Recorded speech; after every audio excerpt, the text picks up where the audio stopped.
Africa Magazine et Transformer Days organisent le Salon d'affaires africain, la plus grande réunion d'affaires africaine à Dallas. L'événement réunira des entreprises publiques et privées, des investisseurs, des dirigeants politiques africains et américains et des entrepreneurs. L'événement aura lieu au Grand Hall de Dallas le 6 septembre 2019 de 10h à 22h30. Awakening Africa Magazine. Nous construisons une communauté africaine forte et créons un héritage de richesse durable. Activités, salons et expositions d'affaires, conférences et networking. La conférence sera suivie d'un dîner de gala et de networking.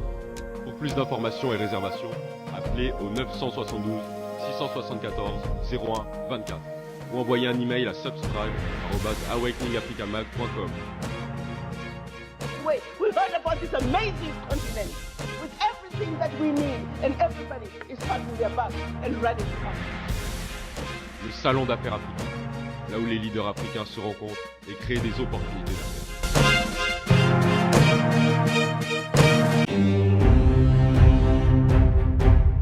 Chers parents du quartier Lembassi Père, Salongo, Rigini, Campus, papa, maman, groupe scolaire Malaika, Yangonde Likambo. Malaika est aussi Yabise Tosa Kaka. Éducation 100% sûre.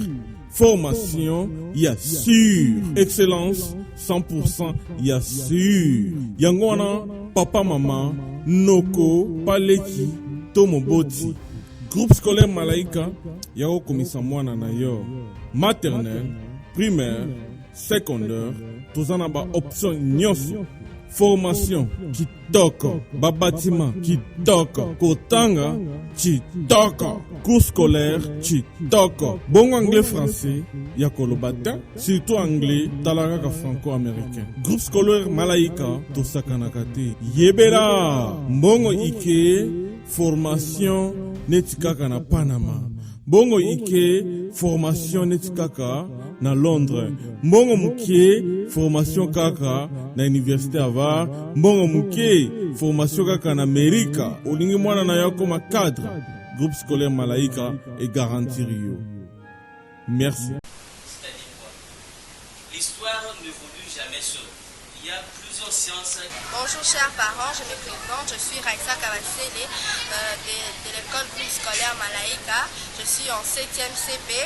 La particularité de notre école groupe scolaire Malaika, nous avons une bibliothèque, une salle d'informatique et un laboratoire pour nos recherches.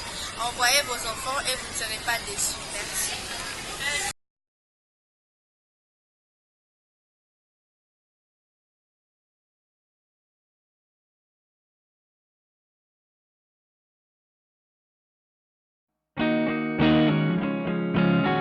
Bien-aimés dans le Seigneur, nous vous saluons au nom du Seigneur Jésus-Christ. Nous voulons vous annoncer la convention annuelle au Colorado, à Denver. Notre convention à Messie Ministry Colorado. Et je vais vous présenter le premier orateur, qui est le révérend Roland Dallot, que vous connaissez bien de Philadelphie. Et il va se présenter pour vous dire le programme, comment il sera sur place pour cette convention. Que Dieu vous bénisse. Merci beaucoup. L'apôtre Mbo, c'est un ami, un confrère, un ami de longue date. Et nous nous sommes perdus de vue, mais Dieu a permis qu'on puisse se retrouver. Et tel qu'il a dit, nous voulons vraiment prendre rendez-vous pour cette grande convention, et cette action Nouvelle Dimension dans la parole à Denver, Colorado. Je rappelle les dates qu'il a prononcées. 4 que Dieu a placé dans son cœur et pour lesquels j'ai eu aussi à prier. Je pense que c'est un thème qui va répondre à nos besoins, la restauration, mais à tous égards. Une restauration qui touche différents aspects. Et nous prenons rendez-vous. Vous êtes de Denver, vous êtes des villes environnantes. Prenez rendez-vous avec nous pour cette période. Souvenez-vous, en 2019, Denver, Colorado, Messie, qui est l'église, est dirigée par l'apôtre Mbo. Que Dieu vous bénisse.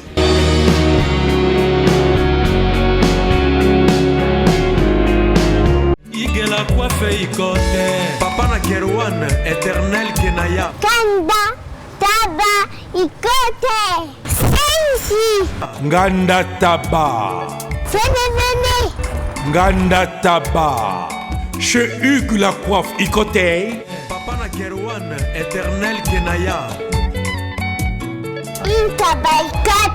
Au 174 avenue Aristide Briand, 93 320, les pavillons sous bois. À la petite porte à gauche, association Hugues Ikoté.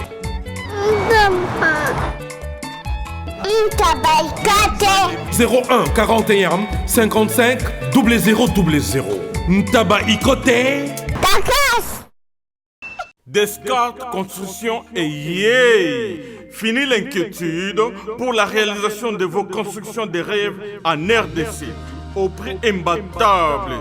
Grâce à votre entreprise installée en RDC uniquement pour vous, spécialisée en construction, réfection, bâtiments, immeubles, vente de terrains, travaux publics, avec les ingénieurs architectes qualifiés au prix incroyable. Descartes Construction est aussi spécialisée en luminosité des bâtiments et éclairage public.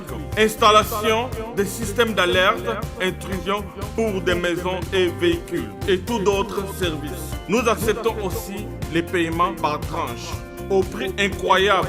Pas d'hésitation avec Descartes Construction. Vous ne serez jamais déçus. Pour tout contact, notre email est descartesconstruction@gmail.com.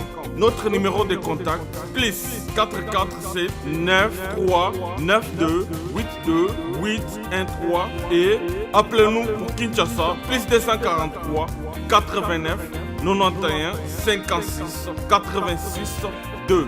Descartes Construction à Tozana Mbongo Moki, opération Tongana RDC. L'agence d'export et d'import Michel Atlantic Shipping et yé bana ya Canada, bana ya USA, bomitungisa lisusuti. Pour tous vos achats et ventes de voitures, pièces de rechange et les accessoires possibles. Na koti na ba koli na bino na Kinshasa, bomitungisa penzate. Please, bakoya koza koli tinanda. Pour tout contact, benga Michel Lukadi. Plus 1 508 371 60 43 USA na Canada.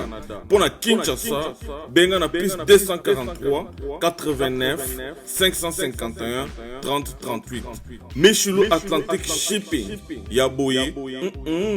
Bazuwapi. Raph Ngindou, félicitations pour la promotion, c'est la rapport d'artiste. Que Dieu te bénisse. À qu'on n'ait pas demandé, il n'y a rien en face. Suivez Congo Promo TV avec le PDG Raph Ngindou. Nanenga Mabete, Congo Promo Raph Ngindou. Boga, en tout cas, félicitations, merci Sito Oumela. Raph Ngindou, le présentateur la force créative Congo Promo. Congo Boroto, ça n'a pas militaire la Congo Promo. Et faites comme moi, allez voir Congo Promo, tv5.com. Donc au nom de Jésus-Christ, nous bénissons le Congo Promo. Avec Raph Ngindou, Congo Promo ne tombera jamais. Piccolo Congo Promo nde. Ouais, Balobi Raph Ngindou. Congo Promo toujours, grande puissance. Come Congo Promo qui torcos net in a film. Congo Promo, babunda nanango. Raph Ngindou. Congo Promo. What a plus, what a des boss là. J'avais entendu et j'ai vu. Félicitations à Congo Promo TV. Merci à toutes et à tous qui est consacré à ces moments de nous suivre partout dans le monde entier à travers votre chaîne Congo Promo TV avec cette très belle émission Tofongola Masolo qui est présentée par votre humble serviteur Vinimbuya, l'inspiré des Diende Carneb. Sarabino appelle-moi Mister Torkos Petit mais Costondets car on a film à Kontankite. Donc voilà, là je dis merci à toute l'équipe technique qui accompagne cette très belle émission Tofongola Masolo. Je dis merci à un patron le plus célèbre, les boss américains, celui qu'on appelle Raphaël Ngindou, papa social, papa Boboto. Et pourquoi pas de dire encore merci à celui qu'on appelle Cédric Sedbak. Donc Yenem Tanasi ma caméra. Donc ce beau monde Abilili, c'est grâce à Cédric Sedbak.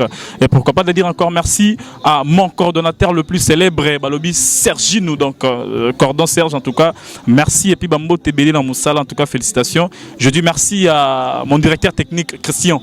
Donc équipe technique Mobimba Congo pour moi Bambo Tenabino. Et je peux pas oublier de remercier une personne qui est importante pour moi. C'est grâce à elle, c'est grâce à elle l'émission Tofungolama sur les autres conseil na et tout, ma conseillère privée, la lettre J. Donc merci, on est dans la commune de Lemba. Et précisément sur l'avenue Lutoyi, numéro 61, Lemba Terminus. C'est là où on est venu pleurer avec la famille de notre artiste Solange Mindondo. Donc voilà, il y a une équipe technique Mobimba Congo Promo. Tu es qui collé là. na bandeko na biso artiste et comédien, famille biologique. Donc voilà, il y a un besoin, on a déjà, je suis là avec un célèbre artiste au nom de Président Bosco Bumba. Donc je suis avec lui. Président, bonjour. Oui, bonjour. Président en direct, il y a Congo Promo TV. Impression d'abord par rapport à journée à l'élo, tout par rapport à l'Ikambo et Komeli Bisso artiste et comédien. Donc merci beaucoup dans la question nayo. Impression nanga izakara qui na moment où mutoko a une impression mo ya esengote. Donc il faut zalaka na passi parce que au toko lo bande batu balobaka trop c'est trop. Donc trop c'est trop on toko changa pa nani pa kolopema yinde mo pesi na nyonso yine mo botoli yine pe molongoli. Donc eza passe o ekomeli biso ils ont continué à commettre la biso. Donc tu ko bungi sa papa na biso mundweri ou yakenda moli monepe manakimia lelo oyo tobandaki kosatendre te ke tokoki kokutana su na ku oyo ya makasi epai ya bato biso tomonaka baza babaoba na biso baicone ya théâtre congolais. Donc tozo perdre bango boye oyo tozo tikala biso ba tozo tikala lokola ba okufene. Donc papa na biso ba maman na biso bango bazo kendaka esengo ezalaka biso tant tozalaka na bango ensemble to jouaka na bango na ba film mais lelo oyo bango bakomi kokende biso tokomi kotikala. Donc tozoyeba sute donc makambo ekomi na embouteillage. Donc chevauchement continue makambo tant liwe ezoyela ezo la kate ezo lobate ezoyeba pete mutu te ko oyeba bango na mémoire na ye. Mais président par rapport à makambo oyo ezali ko édifier na nini vraiment tant ozomona ke bandeko to ba grande sœur to ba vie oyo bozalaka na bango la yo la mukimba moni mutakufi eza ko édifier nani. Donc il a ébélé vraiment. Donc nga liboso na nazalaka na ebaka ke mokilo toya eza toya ne stage na mboka bato nzambe. Donc tolingaka mingi tosala malamu po lobi tokende pe na malamu moko boye. Donc tant on a mona bandeko ba okende ba yaya ba okende ba maman ba okende ba papa ba okende. Donc ezo senga ngai na multiplier sous effort ya koluka ko sala sous bolamu na mokili po lobi na nga na ebité. Tam sous lelo maman na biso Solange Mindondo atiki biso tam sous lobi ko sala histoire a Bosco ndeko betama ke Bosco pe ake atiki biso. Et maintenant soki na mi bongi cité na mi lengelité pozo ya brisque liwe ya ka brisque elaka na ngote na mi lengelité na mi bongi cité tant lobi ko zwangai. Est-ce que na kozonga supona mi bongisa pona kende na ndenga bien. Donc eloko zo pesa nga chaque fois matanga ezongisa nga ifongola nga su makambo belé ezongisa nga su na ba retro makambo belé ko luka ko sala toujours bolamu na mokili po to yebite lobi malamu na mi bongisa bisikani na okende ser na biso Mindondo azalaki play na mutu nyonso surtout azalaki bien na mutu nyonso azalaki gentil na mutu nyonso surtout na baleki bana biso tout azalaki na biso bien. Mais lelo oyo ndenga ke wana le reste wana etikali nzambe moko ayebi bolamu na ye ya mukie oya sala ekoki koluka ke EPC sika isika nkolo azali. Mais tango sala mabe olinga kozala malamu te est-ce que okozwe sika bisika wana. Donc nzambe abatela biso otikali nzambe apesa biso mitema ya bolingo entre nous les artistes na mona bolingo na biso ba artistes ezalaka na matanga. Oui c'est ça yango pesa moko ba question bino bo se soutenir na ba matanga parce que tant mususu ser na biso bande ko bela bo mona na gité pona ba soutien tu et tout mendenga kufi boye romona batu ba roya ba ndenge na ndenge ba rotsa ba mbongo misu ba wela route bembe. Donc ezaka na frère na biso déjà vu de loin au pazo bela c'est le moment totalement to soutenir. Je sais pas si ce que vous lancer message moko na bandeko tout artiste et comédien ba otala biso siko message d'amour. Donc message on na ko lancer bandeko na biso premièrement to longola nanu ke poto sangana izaka matanga poto sangana ndeko abeli. Non, tout ça makambo ebele o esengaka entre nous les artistes to sangana ka pona ko luka ko pesa na ka moi ba idée comment tokoki ko évoluer comment tokoki ko zala bolingo na biso na matanga ezo sunga biso te po après batanga eza séparation après séparation wana poto mona na susu il faut to yoka susu kingandi moko akufi okike ko sangana na ekoti lisusu. Donc eza penza malamu mingi te to kota na bolingo kati na biso to linga même bible lobi linga muninga no lokolo milinga ka yo moko. Donc soki yo moko zo milinga mabe komela yote pourquoi pas kolinga pete muninga pe mabe komela yote zana posa ke muninga zokate soki yo moko olinga te ke na betali bakuna zoka kolinga te ozokisa motema muninga to lakisa bolingo wana kati na biso tant toza vivant to lela na moment oyo tozana bon moy te ba na komonisa ke te na lingaka ye ma misu soki tangi eza pona lingaka ndeko nanga ezala ka te pona tangisa ma misu ezaka ke ponde konanga kufi non pona ndeko na biso papa na biso vie de loin donc mabe moko ezala pa na biso message etambolaka soki ba atanga ekoti.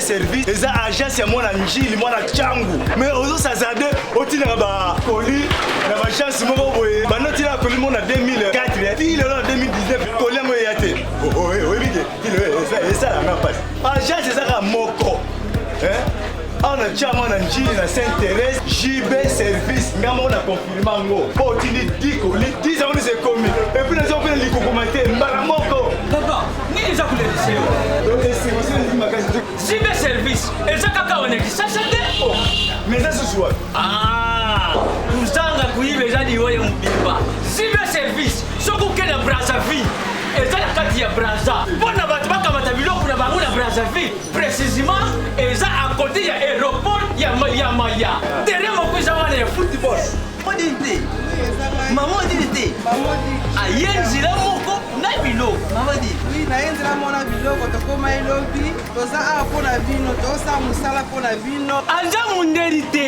dele mutu muindo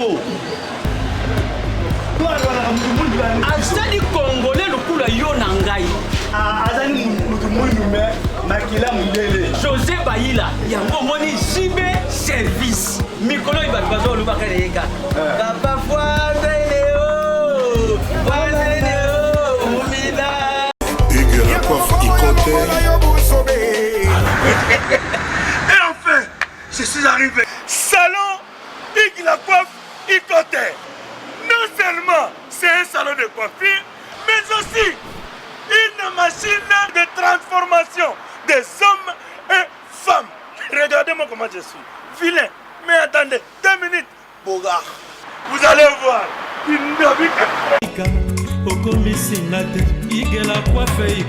Hugues Lacoif Ikote, votre salon de coiffure mixte afro-européen situé sur la Nationale 3 au 174 avenue Aristide Briand, les pavillons sous bois. Pour plus de précisions, veuillez nous contacter au 01 41 55 00 00 ou encore sur notre site hugueslacoiffeikote.com. Nous sommes ouverts tous les jours de 8h à 20h, même les jours fériés. Hugues Lacoif Ikote, l'homme qui coiffe la ville. Hugues Lacoif Ikote, le salon de coiffure mixte afro-européenne de proximité. Au 174 avenue Aristide Briand, les pavillons sous bois sur la Nationale 3. Un seul numéro, 01 41 55 00 00. La beauté de votre chevelure chez votre frère. Hugues Lacoif Ikote, même père, même mère.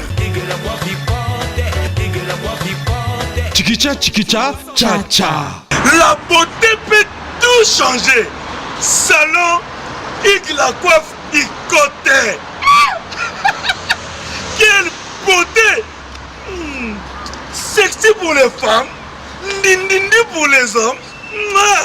Ce qui est comme ebembeka pas ou kaka pas message comme montinga to perdre mutu boy mais na tant oui mutabe là ka message etambola bon te o surtout ka botali bo na réseaux sociaux o surtout ka botali boy massa moko boy te to kendaki place boy to na sala boy ndena makamba président Mundweri tanga manda ko bela za hôpital na zanga na za ki surpris na surtout que la reine bijou la reine ya bisinga ke te yo yebite ke nani Mundweri aza hôpital ndenge sala ke to telemaka to kenda ko tala mais ya liwa ya maman la biso Solange ndondo jusque là ngele kelanga parce que na uta ko zo conseil dans le kola nzambe mutalingaki na benga ye na spectacle mo bazala ki on la balé na luka numéro na ina benga ina ese maman félicitations penza ndenge na yokeli bo prester nini wana salinga penda plaisir on les a comme souvenir na nga ya ngwana pourtant na Solange absenga wana nani nga c'est Bosco abi boni bien félicitations na Hollande pièce na yo ngabi merci maman ayebisinga te tobundabunda kaka eza bien savoir maman soki nzamba pesi biso a continuer kopesa biso pema tokomonana po tosolola donc continuer kopesa pema nzoka nzamba bongisa ine déjà kozwa ye pema na ye na ya komone na photo na jour asuka na ndenga ke donc eza vraiment pas si makasi kati na biso donc biso artiste bolingo eza te bolingo na biso ezala kata ntango tokufaka donc tomona ke te tolingaki mais tant que na bon moi au moins te ke mutala kisake alingaki yo donc eza vraiment pas si pona biso. Merci Bandero tout botala biso wana bouti ko yo kabongo président Bosco Bumba malgré président Badbazo déclaré peu trop mikolo na poto zo mona na te loroté do c'est disparaître kaka boye tout et tout te batu na biso balingaka biso o batala biso o basenga biso tozala ba pe ba condition ni to sala rapport bango ba sepela donc to sala ngo po deux ans ba difficulté belé ba souffrance belé yo moko zana vinimbu ya yebi comment to souffrira pour to réaliser loko batu batala maintenant batala ngo revenant nango ezala nini babi mutu nyonso tu mutu so bimi na ndako 4h même batu bazana poto so bimi 4h kati pongi ake kayu eza po a réussir maintenant na bimi 4h na kati pongi nanga na ke pona sala musala nanga muto azozela ngai na bwake libanga po yesu azongisela nini komona ngai eza na problème te oyo comment nango oleki boye ozana lamba ko lata to lata lamba moko des photos critiques oleki boye ozana nini boye te boye lati li papa na nini to olata ma papa boye oleki boye yango yindi boye omona muto azo yebiso wana atikala ko somero ni mafuta atikala ko somero ni lamba atikala ko somero nini atikala ko peso ni mbongo ozwata espresso ke ne tournage yango mais azozela osala nini osala musala po ya sala nini ACP là donc ezate ke pona ko boya ko pesa ba œuvre donc ko mona kaka kete na bimi na ndaku na tiki mwana pona za na mwana ndaku wa batu na futela kango famille pese zotalela na temps on a okende ko vanda pona sa eloko batu ba sepela na temps wana na koyeko kende ko beta ta mwa kayu mon place mon na zone fiscal ta mwa $20 $30 et sunga ta mwa na wana kena kende ko vanda tournage mon po tournage ntonzinge beba tournage komo yebwe mwa 5000 mwa 2000 wana so zunet na na lemba pona kende ti place na zalaka na ozwa ni taxi na ozwa mutu comme nete po yo po mataka mituko na zui taxi ta na ozwa taxi elenga déjà 1500 na tika na 500 francs 500 francs na pesa mwana asoma mikate to na pesa balambele loko. Merci président to développement mon émission to ça là na yo tu es qui juste tout les là ba bazul en tout cas plaisir à toi mon na yo et plaisir à toi na bande retour boza scotché puis branché na Congo Promo TV. Merci na ba tout balinga revenu mbu et puis to gende kuna to luga mo to sur la famille et puis on se retrouve après cette rubrique de interviews. Merci. Merci Naba fidèle internaute, nous surtout boza branché c'est quoi puisque coaché na Congo Promo TV et pour nous la émission to fungolama solo oizala présenté par votre humble serviteur Vini Mbouya l'inspiré de Dendega to ebise binoge tozolela na baeba zolela. Donc voilà. Toza na commune Lemba précisément na avenue Lutoyi na Lemba terminus saliba na Lemba tu boza libanda bozo mona tona rata Lemba to kolela ser na biso Solange entre Madi Mindondo. Donc voilà, tous en a papa na biso, bango baza ba père na biso, ça dit net ba biso to ba koko na bango. Parce que bango ba banda musala ba théâtre biso tous en a ba boumou. Na ko bazu ba projet ba bota biso te. Donc voilà, aujourd'hui je suis avec lui, na remet campé ko discuter mouké 3-4 questions par rapport ya ndenge batambola ki na mère na biso Solange Mindondo et ba souvenir comment ce kazalaki parce que bango baza bato ba bien. Bonjour papa. Bonjour. Impression na yo d'abord par rapport ya journal Lelo. Bon, Lelo vraiment zali journée moko ya mawa pona biso, artiste comédien. Singana yeba Mindondo, qui peut dire au 20e siècle. Donc vivait 1995 avec un groupe Salongo, tu yamba kaye bien. Moi na malamu travailleuse vraiment. Avec script, scénariste peu, à mise en scène. Vraiment qui travaille moko infatigable. Vraiment ils allaient perdre mon nez vraiment. Mais le but que le temps que nous unis existe, le temps que nous séparons aussi existe. Donc il y a le temps que nous séparons bisonnaye. Vraiment, à ça que nous sommes naye, à tei à tiquer le côté aussi le plan matériel, mais à tiquer ba œuvre minene. Namboka na msa Congo.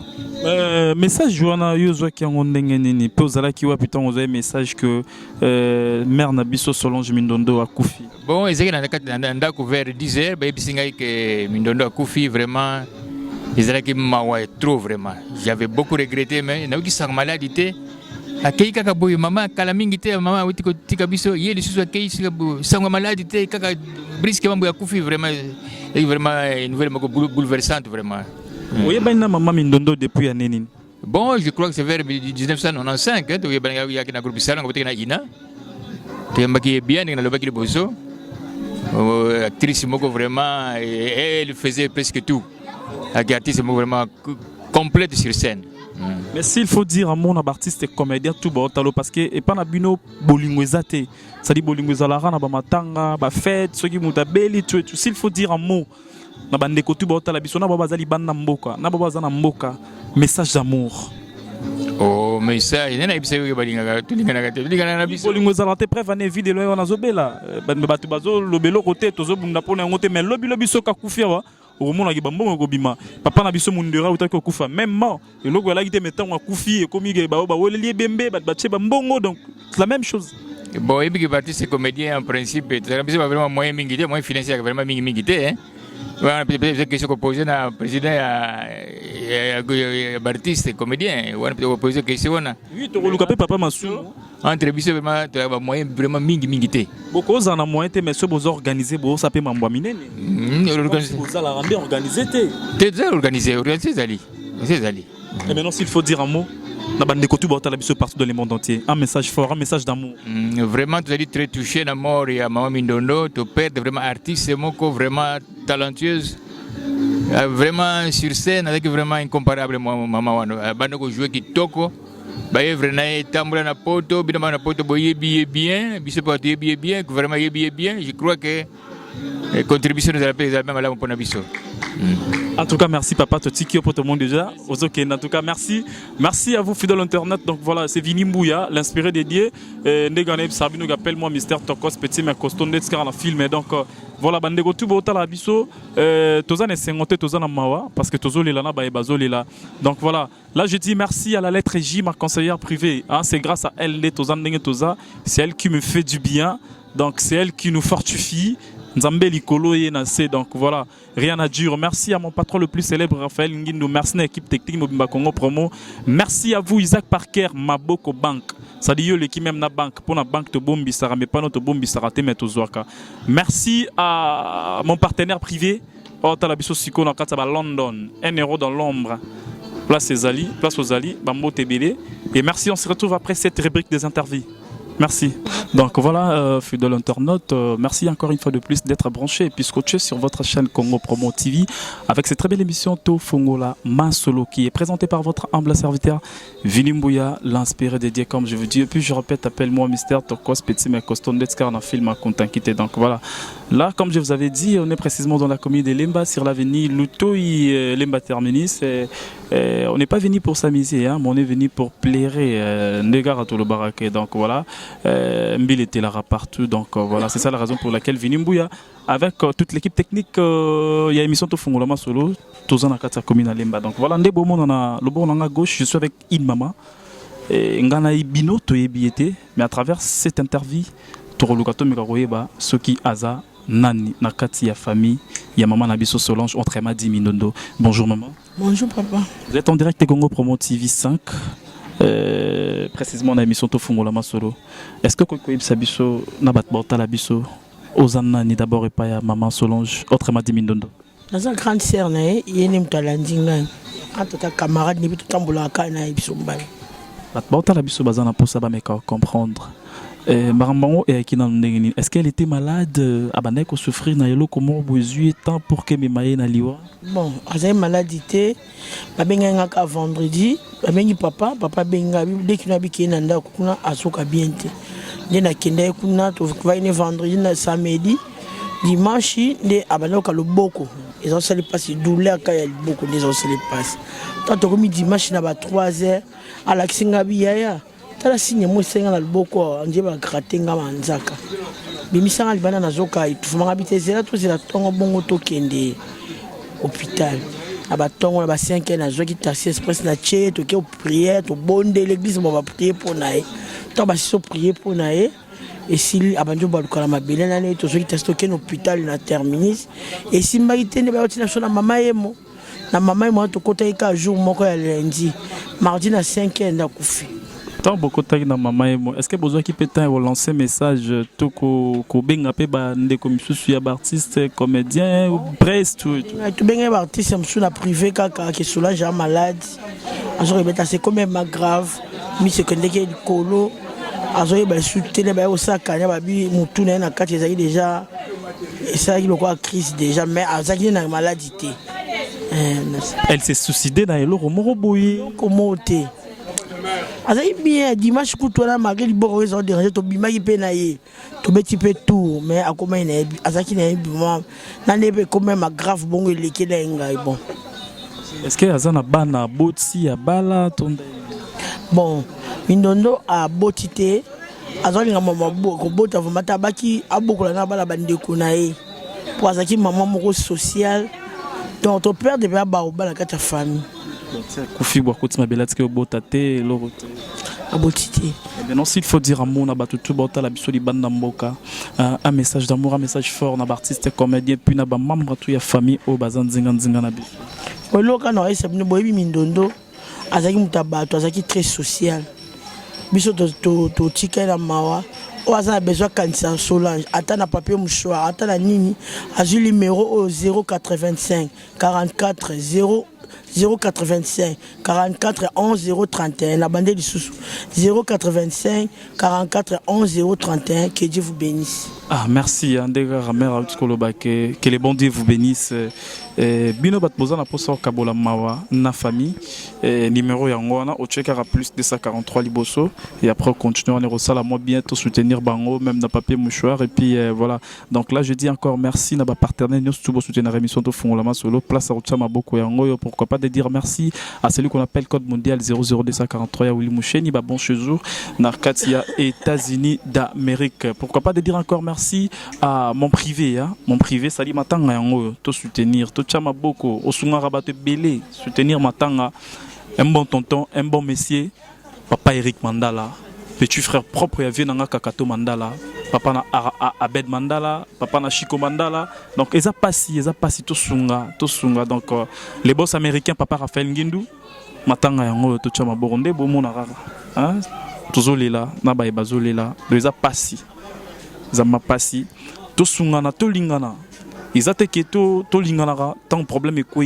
donc là tozo profiter to lancer déjà message na ba comédien tu bozali bana mboka na ba comédien tu bozana kata mboka total peka ya ndeko na biso vie de loin ça dit c'est le moment to soutenir to boy et comme trop tard pour to banda otinda ba cotisation tout c'est le moment merci na président Fiston Sai na acte posaki na bande tu bozali banda nande boche ba cotisation bon même qui enveloppe il y a $3000 en tout cas ça là moi bien mais to les mbaté to sunga et au sala biso bien merci à vous encore Cédric Sedbak pour l'image donc équipe technique on a mobile en tout cas merci et maman toko bo sanate programme ya sorti ya corps est-ce que si déjà bo établir non tozui ni koni moti tozo zela ba on est bimbe na biso teza les bimba ba actrice maman on de ba ko décider ndeni ba misandi ko na ba jusqu'à notre nouvelle montée. J'espère que l'artiste est déjà si baleki bazo ya trop bazo les miso bazo kanga madon bana souci makasi ba perdre vraiment mutumné. Merci donc Bozala toujours comment informer à travers cette très belle émission de Fongolama Solo. Donc merci Cédric. On se retrouve après cette rubrique des interviews. Merci. Sepela TV et yena makambu ya sikali susu. O ba chaîne ya France ezana kati. Ba chaîne ya Congo ezana kati. Ba chaîne ya Londres ezana kati. O ngomona makambu ya politique ya sika. O parti AA ezana kati. O parti BB. O CFAIO ezana kati. Ya Sepela TV. Bouquet comme ya mukeboye. O tina poche voyager na ngokeno partout lingi. Na bouquet ya Sepela TV. Sepela TV. Mais ma biso n'engozo ma biso wana 4K machine madaka daka Sepela TV. Bienvenue dans le monde de Sepela TV. Sepela TV est le décodeur qui vous permet de suivre les chaînes du Congo en direct de la diaspora.